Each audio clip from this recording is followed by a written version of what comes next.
I was eating goldfish on the bleachers when two fourth graders asked my teacher if they could play kickball, and she stepped back and threw her hands up. Don't ask me, ask the king. They both turned around and walked toward me shaking. They were 2 grades older than me and a foot taller. They stopped at the bottom of the bleachers with their eyes glued to their shoes. Can we please play kickball at recess? I took my time finishing the goldfish in my mouth.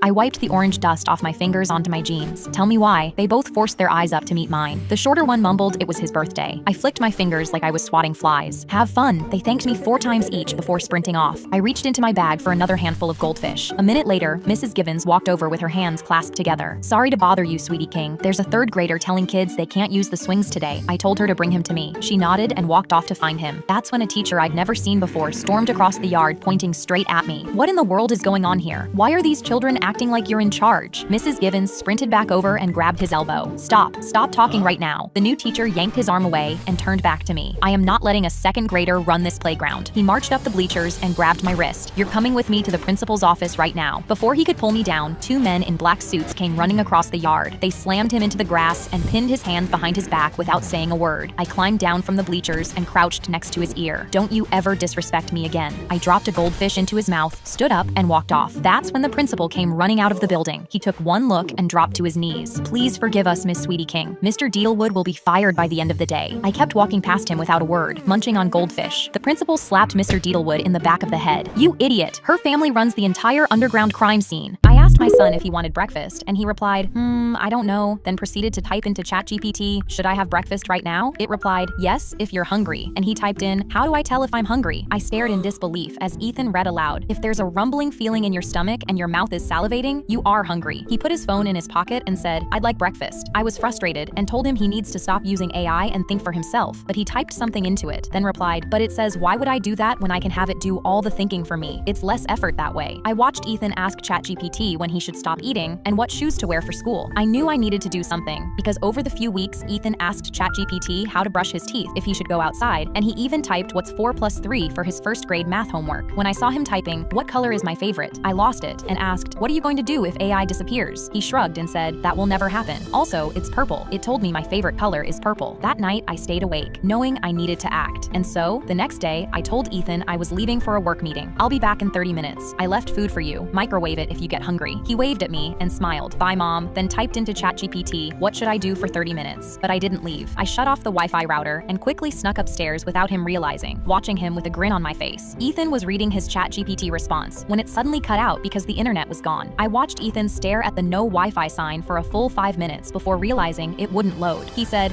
what does no Wi-Fi mean? And walked to the Wi-Fi box with a confused look on his face. He looked at the on switch that was set to off, but instead of flicking it, grabbed the router with both hands, shaking it aggressively. I was in disbelief as I watched him eventually give up because he couldn't figure it out. He decided to just eat to pass the time, but when he went to ask AI how to use the microwave, it wouldn't respond. Ethan began crying as he realized his AI didn't work. He ate the food cold, and I put my hands over my head in shock this was actually happening. When he went to play his PlayStation, he couldn't turn it on, and when he asked AI how to turn it on and it didn't load, he completely crashed out. He cried and screamed, pounding his fists on the floor. He asked AI how to call his mom, but it couldn't tell him, and he cried even harder. That's when I finally came downstairs. I asked why he's crying, but he wouldn't even look at me, and through tears said, the world is broken, Mommy. He gave me his ChatGPT with no Wi-Fi on it, and I told him, watch how it's done. I flicked the Wi-Fi switch, and suddenly his AI worked again. He stared in amazement. How did you do that, Mommy? I smiled and showed him the Wi-Fi switch, and that's when I finally lied to him. I told him he had accidentally turned the Wi-Fi off himself. His face dropped in horror, and he asked how. I replied, it doesn't matter how. What matters is now you know why it's important to know how to do things yourself. You never know when AI won't be there to help you. He nodded his head, and the next morning when I asked him if he was hungry, he replied, yes.